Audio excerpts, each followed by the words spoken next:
Keep up with Scottish football with your host, John Turner.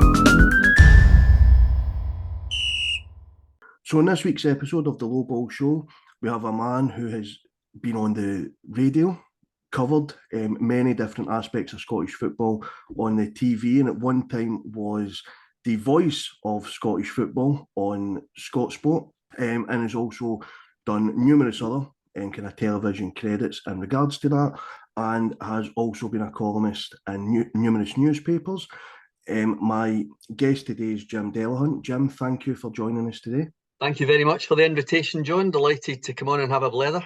So I suppose kind of the first question that I wanted to ask was getting involved in football or getting involved in kind of sports in general in the reporting aspect always a kind of passion?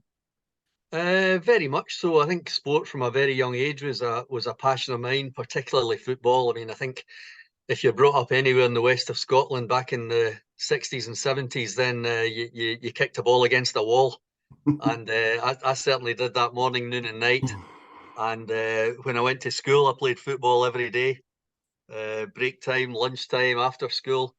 And then when you get to a certain age, you try and get in the first 11. And once I got to primary 7, at least I made the squad. I played a few times, but I was tended to be a substitute quite a lot. And then I got to secondary school and improved a little bit and actually made the team, right up through the age groups to under 19, where I kind of won a couple of medals and played on as an amateur till I was about 22, and then that was the end of the football. But for me, the football was, in those days, the football was your life. I mean, you woke up in the morning wanting to kick a ball, and you read everything you possibly could, and you watched everything you possibly could, and clearly there was not the coverage back then that we get now, but you just devoured newspapers, and you devoured radio, and you devoured what little TV football there was, and for me that was my life, if I'm perfectly honest. I mean, football was my life.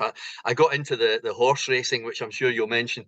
I got into the horse racing a little bit later, for obvious reasons, but football was my life, and I'm delighted to say that it's still a part of my life, and something in which I still get a great kick out of, and I just love being involved.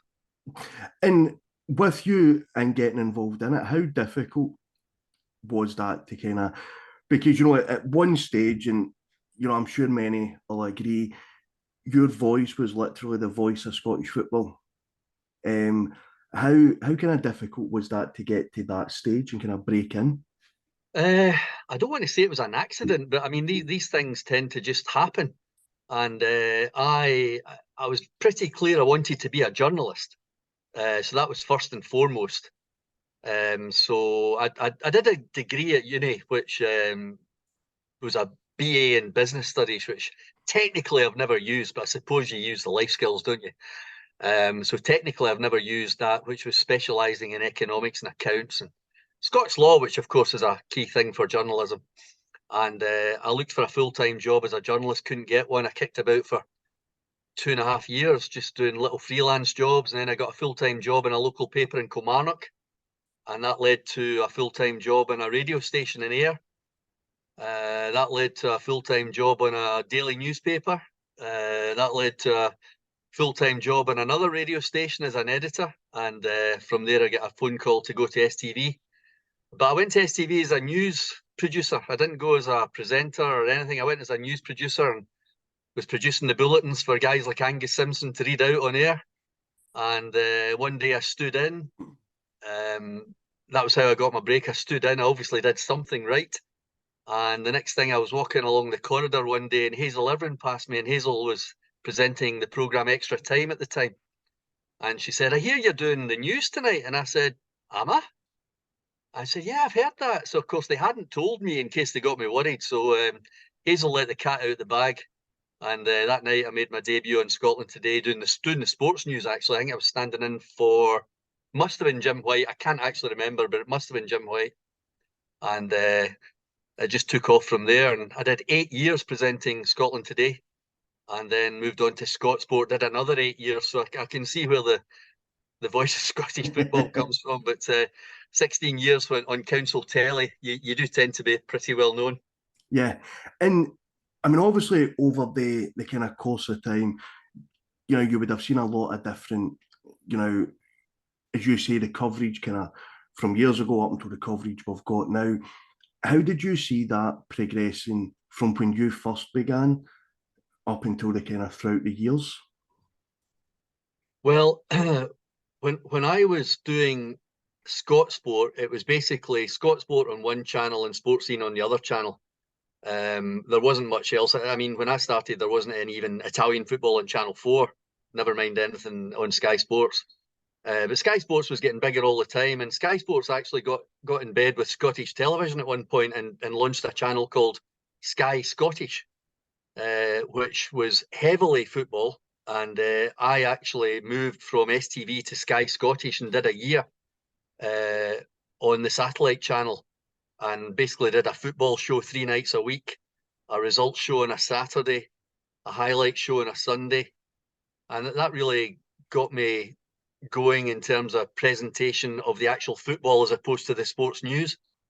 And from that, I was offered the Scott Sport job just before the World Cup in 1998, and took it from there. But yeah, I mean, your question about how things have progressed. I mean, obviously Sky Sports took off massively, and they've since been joined by BT Sports in its various guises, Setanta Sports in its various guises. Yeah. You'll all think Setanta's dead, but it's not. It's still there. Go and look for it, guys. Go and look for it. So, I mean, all these channels have progressed and evolved over the years. And I mean, I worked for Setanta for a while. I worked for ESPN for a while.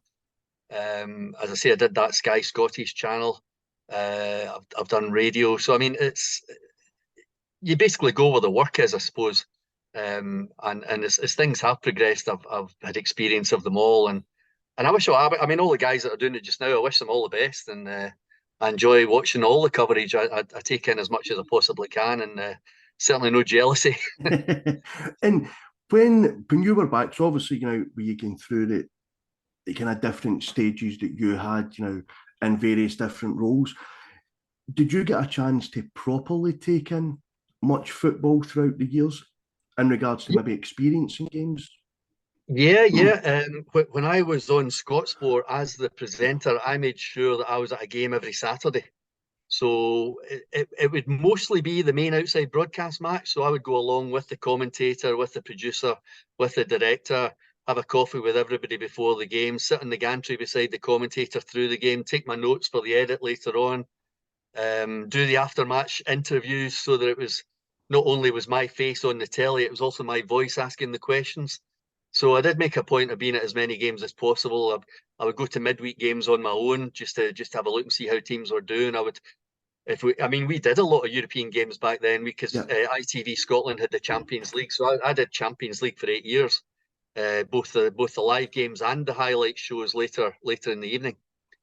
So we did a lot of Champions League. So and other nights, like if Celtic were playing on the Tuesday and we were doing that live, I would go to the Rangers game on the Wednesday as well, just to make sure I was up to date with everything. So yeah.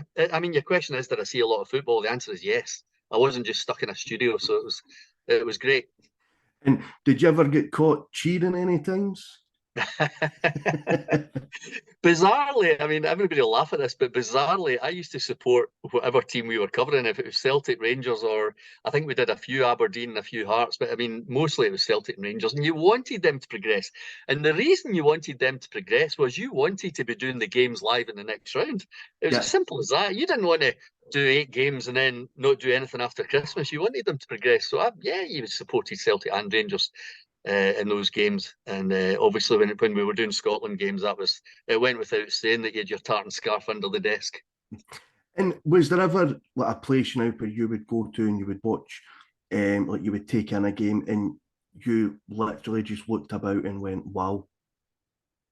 Just now, you mean? Yeah, even like back then or now, like just like when you were going and covering the games, was there ever a period where you just kind of went out, as you say, you know, at the gantry getting a coffee and you just looked and went, wow? Yeah. A lot of the time, John, a lot of the time, especially when you were away in Europe. I mean, there was one night, in fact, the 2 examples I'm going to give you were both for Rangers because they tended to be in more Champions League matches at that time. One night we were in Marseille, And the fans before that game in Marseille, the French fans were unbelievable, just with their display and their singing and everything. So that was a wow moment. I think Rangers should have progressed from that game. I still have that argument with Ian Durrant. They should have progressed from that game. And the other one was another Rangers game. They played a team called AEK, AEK Athens. Yep. And the atmosphere in that Athens stadium was, I mean, it wasn't a stadium, it was a rundown ground, but the atmosphere in that ground was just unbelievable. You had to be there to believe it. I mean, the temperature was about 100. There were commentators sitting with their shirts off. It was so warm. I started off up in the gantry, and then I moved down trackside to do some interviews, and the fans were wild. They were behind cages. They were caged in. And at one point, a full bottle of water came over the fence and hit me on the head. And believe me, when you're not expecting it, that is quite painful. Yeah. And I think I was out for about 5 seconds and then came round and just got on with it. But it wasn't a nice experience. But I mean, wow factor in terms of being at those kind of games was fantastic. In terms of just now, I mean, I don't go to the games regularly at the moment, but funnily enough, I was there on Sunday for St Mirren against Aberdeen, because my family have a couple of season tickets at St Mirren, and my wife couldn't go with my son at the weekend, so I decided to pop in and go and watch that game, and it really was a fantastic game of football. I don't think it was live on the telly. I think I saw highlights later, but it was a great game to be at. Great game to be at, John. Fantastic game. And you know, a couple of weeks ago, funny you say that, I went to a St Mirren B game. Right. St Mirren B and Albion Rovers, but that was my first experience of the new St Mirren Stadium. Yes. So I still remember the old Love Street with the stairs, kind of like a cliff walking down. So that was my first experience, and I was actually really quite impressed. The setup and everything there, I thought, was fantastic. It's a very tidy stadium. And they give that section behind one of the goals to the away fans, and it just creates a fantastic atmosphere. It really does. And they're doing so well. I mean, they should have won that game. They really should have won that game against Aberdeen. I won't get into referees making mistakes at this stage, but I think they should have won it. And I suppose that actually kind of takes me on nicely, because with the job that you've done for many years, when you blatantly do see, and we all know what happens, it happens in any job, when you blatantly see a referee mistake or something like that, is it difficult in certain situations not to highlight that? I think you have to go along. You have to debate it obviously afterwards in the analysis, but I think I mean, in the end you just have to go. I mean, the referee's decision officially is final, and that's the way you have to treat it. I mean, you can moan all you like about it, and to be fair to the St Mirren manager, I mean, I think when he did his post-match interview, I'm not convinced he'd seen the close-up on that two-footed penalty. But I think once we all saw that close-up when we got home, it was unbelievable that VAR didn't pick that up. But that's how it works, and the referee wasn't called over to have a look at it, and St Mirren ended up drawing a game they should have won. But I'm sure Aberdeen fans are happy. Well, funny enough, I've seen quite a lot of online and things, Aberdeen fans genuinely been on it saying, how did we take anything away from that game? Yeah. Willie Miller said the same, yeah. And when you look at that league, obviously we're kind of, we know who's going to be in the top end come the end of the season. Whichever, it's a 2-horse race ultimately, whichever wins. But when you look further down the table, I mean, is there teams that you think are maybe going to get pulled into a relegation battle that you maybe perhaps thought wouldn't? At this early stage, I cannot even suggest who's going to be in that relegation battle. I'll tell you why, because St Mirren won't be, Kilmarnock won't be, Motherwell won't be, Hibs, despite their current problems, won't be. Yeah. So who does that leave? I think we're left with Livingston, Dundee. I think Davy Martindale works wonders at Livingston. I think he'll pull them up away from those bottom 2 places. So you're left with Dundee, but then they've just gone and beaten Hearts. So I really don't know. I really don't know who's going to be down there. Because it's been, to fair as you say, with the Dundee result and things, it's definitely been, I know we're only 3 games in, but I think it's definitely been one of the times where you're thinking the teams you're seeing down there, you're not expecting to be down there for too long. A run of 3-4 games, they go up, but there's results coming from all over the place. I mean, I honestly say I didn't expect Dundee to beat Hearts. Mm. I found that to be quite a surprise, but I think it starts to show you how tight the rest of the pack are starting to become. Yeah, I think it's going to be very tight, John. I really, I mean, I'm being perfectly honest here. I really am. I really can't call who's going to be down at the bottom at the moment because I think things have to pan out a little bit more. I'm sure whoever comes in at Hibs, I'm pretty certain it's going to be Neil Lennon, but whoever comes in at Hibs will turn that situation around, and I don't think they'll be bothered by relegation. Do you find, just in the kind of Hibs side of it, do you find it a surprise with Neil Lennon being heavily touted to go back? Not at all, because I was driving home on Sunday, hearing that the Hibs manager had been emptied, and I immediately thought Neil Lennon. The only other name that came into my head at the time was Scott Brown. Yeah. I just wonder if it's too early for him. Whereas Neil Lennon is there, he's available. There's no compensation to be paid to anybody. He's been there before. I think he only left because he fell out with, I wouldn't name a name, but I think he fell out with somebody at Hibs, and Yeah. that's why he had to go. So I'm quite, that person is no longer there. You can work it out. So I think he'd probably go back there, and I think the quotes I've seen suggest that he probably will. So I think Neil would do a good job there. Yeah, and I was very much the same as you. When I first seen it, I thought there's only really kind of one person clearly sitting there, been there, done that, knows how to win. So I was very much the same kind of thought. If we, I suppose my abilities, if we drop down to the Championship, um, and if so, I'll be honest, at the beginning of the season, my pick to win that was Dundee United because I thought where there's some cracking other teams about, I did think any other team, Dundee United have really got everything set up. The players they've brought in and loan and everything. But what's your kind of thoughts on how the Championship is starting to pan out? I think great minds think alike here, John. I would have thought at the start of the season Dundee United. I would still think Dundee United. I know Queen's Park have thrown money at it, and they've made a magnificent start. But I think class will show in the end, and I suspect that Jim will get it done at Dundee United and get them back up at the first attempt. So without going into heavy analysis of it, I can't think of any other club that's going to be really challenging at the top. I know Thistle will be up there. Morton will be mid-table. Wraith and Dunfermline probably fighting it out for fourth and fifth. So I think you've got to look at Dundee United with Queen's Park possibly chasing them right up till about March. And just on the basis of Dundee United, obviously kind of early in the season with the Viaplay Cup, I know they had a few, they wouldn't have been expecting Spartans to win, but I think Dundee United were playing with a completely new defence and goalkeeper that hadn't played together before. Do you think the Viaplay Cup comes in too early for some of these teams? I know that's a very good argument, but I would suggest it falls at the right time. I actually sat and watched a game. It was Wraith Rovers against Dunfermline in one of the group games, and I really enjoyed it. And I could see that neither team were fully up to speed, but I could also see that the coaches knew that as well. And I think it was a useful exercise. It's not the be all and end all, as St Mirren have proved. I think they lost their very first game was at Montrose. Yeah. And other teams, St Johnstone had a nightmare and they've just drawn 0-0 with Celtic.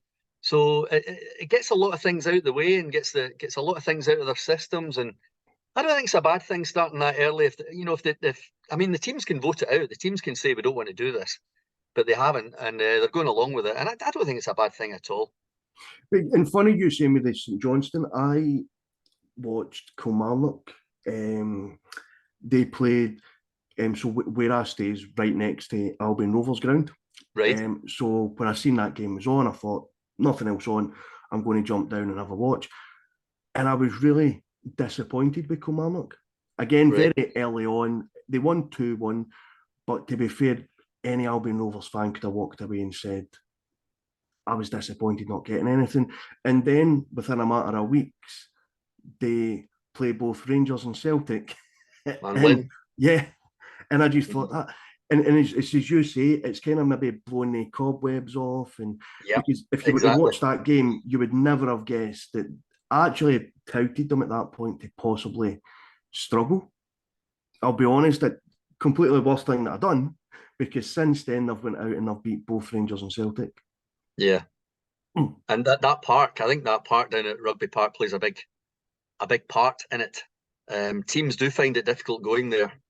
And Derek McInnes is quite rightly taking full advantage of that. And they'll win a lot more games, and there might be a Hampden appearance or two for Kelly. Yeah, no, definitely. I mean, I watched them in a couple of their games kind of recently as well, and the way he's got them playing, I think now Derek McInnes, I think, is a kind of very talented manager and a proven at that level. So yeah, I'd be kind of expecting to see them lift some element of trophy. Yeah. My brother Steve is a huge Kilmarnock fan, tries to get to as many, he works shifts, but he tries to get to as many games as possible. And I know he's delighted with the way they've started. So fingers crossed that continues for all the Killy boys. And if you look down to League One, which is probably one of the leagues that I find quite interesting in the sense of the mix of full and part-time teams in it. And because you would naturally, I suppose, expect the full-timers to kind of pull away a wee bit. But the likes of Darren Young at Stirling Albion are very much, so far kind of very much holding their own, and a few other teams in the kind of same boat. I'll kind of let you know, and it can get back in previous recordings and shows, my pick to win this league was Hamilton. But what would kind of your thoughts be? I didn't have any thoughts beforehand, but just having sort of kept tabs on what's been happening over the first few weeks, particularly for the football column that I write in the Sun on a Saturday, I would go with you on Hamilton. I've been impressed with what they're doing, but I do have guys and gals who go to these games and they send me little text messages. And you're right about Stirling Albion. They are doing some really good stuff this season, and I expect them to do very well. But Hamilton, I think Hamilton should win this league. They really should. I know there's been a change at the top and everything, but they really should have the resources. They do look as if they've got the players. And again, that pitch helps them a massive amount. Yeah. Again, I'd probably need your tenor to put on, John, but I would say at this stage, I would probably back Hamilton to win that championship. League One. And, I totally agree with it, with the whole Hamilton situation as well. That's so one of the directors at Hamilton was the first ever guest onto the show, Jerry Strain, who's the director of football there. So since then, I've kind of been about the club. I've been invited along to games, actually helped them out with some pre-match interviews for John Rankin and things, and post-match stuff as well. The only reason I say this is because it was John's mentality in the sense of they won, but he was very disappointed that it wasn't more convincing. Whereas I think kind of prior to that, a win's a win, let's get the 3 points and let's move on to the next. But it was then that sense of, we won, but we don't want to be hanging on. We want to be 2-3 goals ahead, and we've got the set up to very much do that. Yeah. That is an interesting mentality, and it's coming through more and more in younger coaches. But remember, that was a mainstay of guys like Alex Ferguson and Jim McLean. I mean, they would go out and win games 4-5-0 and come in and give the players an absolute rollicking because they didn't play the kind of football that they were told to play. So that is an old thing, and it's good to hear that it's coming out with young managers as well. And just very quickly, and it's only because we kind of touched on Stirling Albion and Darren Young, who again has been on, and I just found this fascinating. We were talking after the result, and he told me it was unbelievable. Their captain went out injured at 1 a.m. on the Saturday with an appendix. Another player got injured in the warm-up, and 2 players injured during the game. Wow. And they still went out and got the result that was needed. Yeah, that's a great. I didn't know that, but that's a great tale, and that's just fantastic. And I think a lot of that's down to the coach as well. Yeah. And I wouldn't pretend I know Darren, but I know of him, and he's a good lad, and he seems to be doing well. Yeah, do you know what I mean? And I suppose that's one of the points in kind of views I like. So when you look at, and I'll use Darren as the example. Obviously he's played football full time. Prior, now he's a manager, and he works and manages part-time. Yeah. Do you think that maybe more clubs should maybe look down to, you're talking like the kind of Championship, League One. If you look at the likes of Hibernian, for example, and I appreciate and understand why like Neil Lennon's name is thrown in straight away, but when you look at, say, the Championship of things, is there nobody there that you think maybe they would have a punt in that? I mean, you're using the example of Hibernian, and quite rightly so, because it's very topical. I don't think Hibernian would have a punt on anybody right now. Yeah. I think it's way too important that Hibernian get stabilised and start climbing that Premiership table to the point that they don't have to worry and look over their shoulders. And they've made such an awful start that I don't think they'll be. I mean, that's why I touched on it earlier.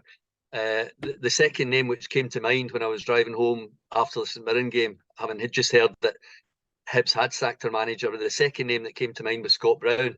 Now, I appreciate he's had not a bad little run at Fleetwood, but he's not had a great run at Fleetwood. And Yeah. I'm not sure that Hibs would just take a punt at this stage. I think if Neil Lennon really wants it, Hibs have got the money to sort him out and make him the new manager. And I've got to kind of totally agree. I heard somebody says to me, I had a discussion with somebody and they'd mentioned Scott Brown, and I was very much in the same as you. I was like, well, he's done well, but I don't think it's been, phenomenal to the point that you need to stop and have a look at what he's done there. But I think I was very much in the same as you. I think he's maybe either a couple of years or maybe a job in between. Yeah. Being away from that. And then kind of finally, the way the Scottish table look, if we look at the League Two, which is currently extremely tight. Yeah. Granted, 4 games in, but kind of 4 teams leading the way at the top there. Again, I'll put out there right away. Dumbarton prior was my pick to win, and it's probably a bit of an alliance or an allegiance, I feel, because Stevie Farrell had come on the show. Right. Okay. My first League Two guest. But again, it was maybe the going down there and seeing the setup and seeing everything there. And then how they went last season as well. They started off really, really well, and then it fell away. Yeah. Yeah, it fell away badly, John. Yeah. They were going great guns, and they were a banker on the coupon every week. Yeah. And then it all went to pieces. And I don't know enough about the club to know what happened, but it's good to see them up the top again. And certainly the way they've started would suggest that they're going to have another good go this time. And without claiming to have seen any League Two football this season, just reading and keeping tabs on what's happened, I would suggest that Dumbarton are going to make a go for it. And I just wonder if Stranraer, I know it's early days, just wonder if Stranraer could get involved at least for a playoff. Yeah. That would be my only other hunch in that particular division, if I'm being perfectly honest, John. Because, and again, it's just kind of give the overview. When I've obviously asked the question, the 2 that were picked consistently was either Dumbarton or Forfar. Right. And Forfar have had I think by their standards, a terrible start to the season. Terrible start, yeah, exactly. Not won. Granted, we're 4 games in. Leagues aren't won and lost in the first 4 games, but yeah. I think you kind of definitely set a premise in the first 4 games. And the kind of last part on the kind of leagues and that I wanted to touch on was the introduction of the pyramid system coming in. What's your kind of thoughts on the workings of that? At the moment, I think it's working okay. I'd be surprised if anybody said it wasn't. I mean, it's very difficult to make it into the league, but clubs are doing it and doing it well and handling it well, like Kelty Hearts and Bonnyrigg, and now Spartans, of course. I can go way back when it wasn't called a pyramid system, but I can go way back to when Inverness. I was at the meeting when Inverness were elected into the league, and that was a huge stushy at the time because there were 3 clubs in Inverness. There was Inverness Caledonian, there was Inverness Thistle, and there was Inverness Clachnacudden. And the original proposition was that all 3 would merge. and Clachnacudden refused to get involved. And so that's how it ended up Inverness, Caledonia and Thistle, because it was just the two clubs which merged. But I mean, when they came in, you would never have thought they would have gone on and won the Scottish Cup in such a short space of time. Same applies to Ross County, who've won a League Cup. I think I remember being at that meeting when Ross County, when I say I was at it, I was standing outside with a television camera. But I remember Ross County coming into the league. I remember Gretna coming into the league, and I was at Gretna's first ever league game because we made a feature of it in Scotsport. And then when I knew they were going bust and going kaput, I made a point, even though the cameras weren't there, I made a point of going to their last ever league game so that I was at their first and their last. That's the only little bit of Scottish football history I can probably chip in at this stage. But to get back to your question about the pyramid system, I think it's working as best as it can at the moment. I think there are several clubs, and just in case I'm wrong, I won't name names, but I think there are several clubs who aren't busting a gut to come up. They're quite happy where they are. So I think we do get a bit carried away that all these clubs would be desperate to come up. I can think of a few, and again, I won't embarrass them or get myself into trouble, but I can think of a few that aren't desperate to come up just at this moment in time. So maybe all in due course if things dramatically change. But I think the clubs that want to come up are getting there. And there's one or two others bubbling under. I know Johnson Borough are chucking a lot of money at it at the moment, aren't they? And Darvel as well. So we'll see what happens there. But I think it's working as best as it can. That would be my assessment at the moment, John. Yeah, and again, without getting into kind of naming names, I agree. And there's some clubs currently that are happy to sit there. And kind of conversations I've had with a few different people from different clubs within that league, I think that's very much kind of overall consensus as well. But I think it's a kind of credit to the teams wanting to go up as to how no teams went down and came back up. Yeah, that's true. Very true. Because you've kind of been seeing that. And the Johnson Borough, I mean, that surprised me as to how much and how quickly. Because you look at where Kyle Lafferty was previous, and, you know, with all the best respect to Johnson Borough, you know, I think we can all agree that it's not the same league, it's not the same level as to where he was prior, and now he's playing his football there. Which by all accounts, it's the same money. Well, I think, because I think it was it Bill Leckie recently had on, and he had went to Lafferty's first game, and he did say that it was just night and day. He was head and shoulders above everybody around about. Yeah, I know Bill well, and I remember reading his piece after that game, and you're absolutely right. Now, I suppose just to kind of take a wee shift on it, when you look at what you've covered throughout the years, and now we kind of touched on the Gretna and the first league game coming in and then the last, was that probably the kind of story that you covered that was so, sorry, I'm just trying to think how to put this here, that the kind of rise and then the very quick downfall of it, and obviously I appreciate why the downfall came about, but in the length of time that spired over. Yeah, that was, I mean, it was a huge story at the time, and you'll remember that they got to a cup final as well. Yeah, I think the village has only got a population of 3,500, and they took 8,500 to the cup final. And the guy who owned the club, whose name escapes me, my apologies. Brooks Milestone. That's the boy. And I remember him being there, and it was a great story and a great atmosphere. But as you say, it all went horribly wrong, and others are now trying to make the kind of inroads that Gretna tried to make, and I think are probably doing, if we're being honest, probably doing better and probably will do better longer term. Although Gretna made a big impression short term. But it was a great story to cover, fantastic stories to cover. And but I mean, these stories come along all the time. That's the beauty of Scottish football. It's the beauty of football in general. And there's always something, isn't there? There's always something. Yeah, and with you talking about your your kind of history and the kind of, when you were through school and playing football, who were your kind of, footballers that you looked to? Everybody runs about when they were playing and they Yeah. wanted to be a certain player.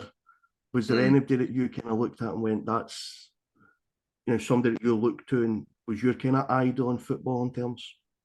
Yeah, I don't know if I was a fanboy because I mean, if you're brought up as a Catholic in the west of Scotland, you tend to support Celtic, and I used to like I loved George Connolly as a player. I really loved George Connolly as a footballer. But my next door neighbour loved Jim Baxter, and we'd run about shouting George Connolly, Jim Baxter.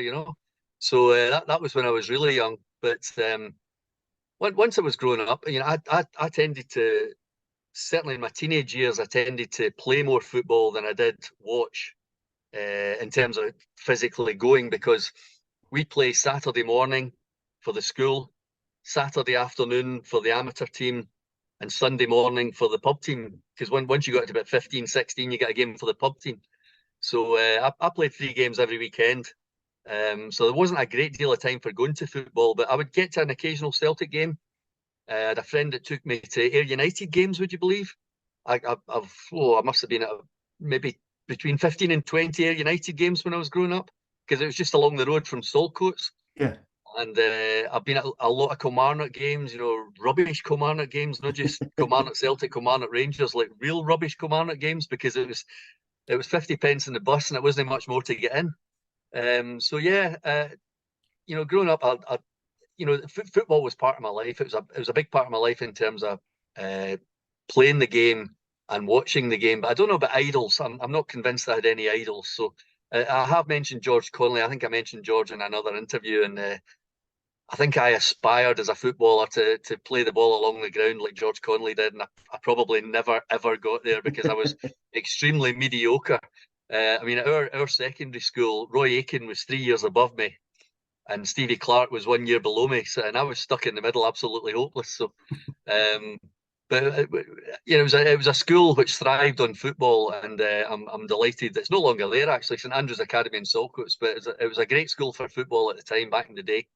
And the primary school, the feeder school, St Mary's Primary, was a great football school too. So certainly no regrets coming through that system. And with you, kind of talking about the names you have, I suppose kind of last point to kind of quickly jump to is Scotland, because obviously in your kind of years in the broadcasting, you'll have seen, Scotland, Yeah. what we've done, and then the lull of going nowhere. How much better and do you find it now? The kind It's of great. atmosphere around. It's fantastic now, and I'm a huge fan now. I mean, my son and my wife are huge football fans, and we go to all the Scotland games that we can. Sometimes we don't get tickets. We don't automatically get tickets, but we go to all the games that we can go to. I think we're going to the England game in a couple of weeks. Looking forward to that. We were at the Spain game, various others as well. So no, I love going to watch Scotland. I think Steve has got a really good thing going at the moment. Way back in the day when I took over Scott Sport, it was just before the '98 World Cup, and I remember we did a program covering the draw for the World Cup, which went out on STV, what was then called Grampian TV, and also Border TV, and it was just myself and Alec McLeish sitting in a studio watching this draw in French. And I quickly realised that the way the draw had come out, we were going to be playing Brazil in the first game. And I was sticking a note, I scribbled a note and stuck it along to McLeish because I couldn't speak. The microphones were up. And he opened the note and it said Scotland Brazil opening game. And he just looked at me and his jaw hit the floor. And I turned to him and I said, "So there you are, Alex, Scotland against Brazil in the opening match." And he was completely speechless. And then, of course, we went on to cover that World Cup, which was just absolutely fantastic as well. But I mean, that was a good team back then, Craig Brown's team. That was a very good team. Maybe didn't get the breaks in that World Cup that we should have done. But Steve's got a great thing going. He's got some really good players. I don't think everybody believed in him when he took over, especially after the first few matches. But everybody believes in him now, and they're right behind him as well. And I think he's got so much kudos at the moment that he could probably afford to lose a game that he's expected to win. Yeah. I don't want that to happen, But I think he's built up so much in the cupboard. I think he could afford to lose one. But hopefully that won't happen, because the way things are going, I think we're going to qualify no problem. And I think, when I've looked at it, and, I think, in top of what you're saying, there was the periods of time where we went into a game and you thought, yeah, we're going to win this. And throughout the years, and the manager at times was irrespective. You kind of felt like this was the Scotland way, where we would do all the hard stuff, and then it came to the, I would say, easier stuff than what was out, and we seemed to fold. But under Steve Clarke, it just seems to be a level of consistency that, I'll be honest in saying, my time, I do remember the 98. I do remember coming home and seeing it, and I remember my grandpa sitting talking about it. But then since then, there was a very big period of nothing. Really much going on. So this is the most kind of consistent that I've seen them, and it's been great to actually sit and not be like, oh, I'm going home to watch a Scotland game. Actually going, yeah, come on, let's all go and watch the Scotland game, and and it just gives this kind of lift round about. Yeah. Well, I'll give you one quick story which illustrates your point. We were covering it was Faroe Islands against Scotland, and the management team was Bertie Vogts and Tommy Burns, and I think they drew 2-2. It was probably, at the time, I think we've had worse since, but at the time it was our worst ever result. And we were on Scott Sport the next afternoon, and we phoned Bertie Vogts all morning, and he wouldn't come on. He would not come anywhere near us. So eventually I phoned Tommy Burns. I said, Tommy, you've got to come on. Oh, Jim, I don't want to do it. I said, Tommy, you've got to come on. So he came into the studio, give him his due, and he sat there, and we did the first half an hour on how bad that game had been. And I turned to the camera and I said, we have to go to a break, but we'll be back with more from Tommy Burns in about 3.5 minutes. And as soon as we went to the break, Tommy Burns turned to me and he says, Jim, you're killing me here. Why did I agree to do this?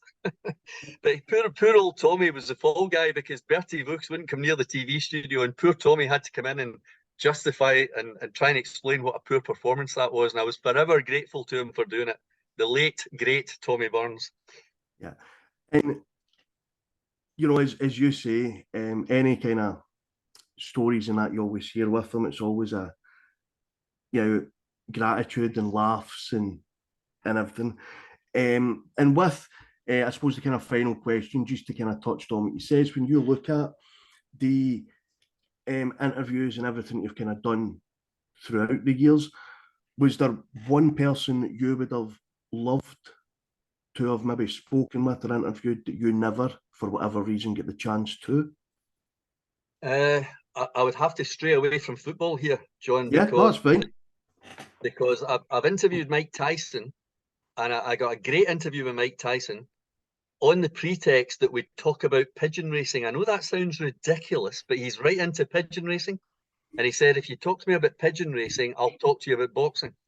So I started off with pigeon racing, and then we spoke for about half an hour about boxing, which went out on the radio. And the one guy who I would have loved to have interviewed, I met him, I got his autograph, but by the time I met him, he'd gone, and that was Muhammad Ali. And he just sort of looked at me, signed the book, and smiled. And at that point, he couldn't even speak. I loved at his peak to sit down and interview Muhammad Ali, but I was too young, he was too old. It never quite happened. But at least I met him, and he's one of the 3 guys who have ever asked for an autograph, and the other 2 were jockeys. So Muhammad Ali, Lester Piggott, and a guy called Scobie Breesley. So those are the only 3, and I've still got them. So there you go. Well, look, Jim, I really do appreciate you taking the time to come on. It's been fantastic. And the final question that I have for you, that I ask everyone, so some of these answers have been ludicrous, some have been good. If you could pick anybody to play you in a film about your life, who would you pick? Who would I pick? Well, I mean, clearly for the looks, it would have to be Paul Newman. But who would it actually be? Probably Colin Farrell, to be perfectly honest. Well, look, Jim, really appreciate you taking the time out to come on. Really grateful for it. And thanks for your time and all the best. Thank you very much, John. Thank you. Take care.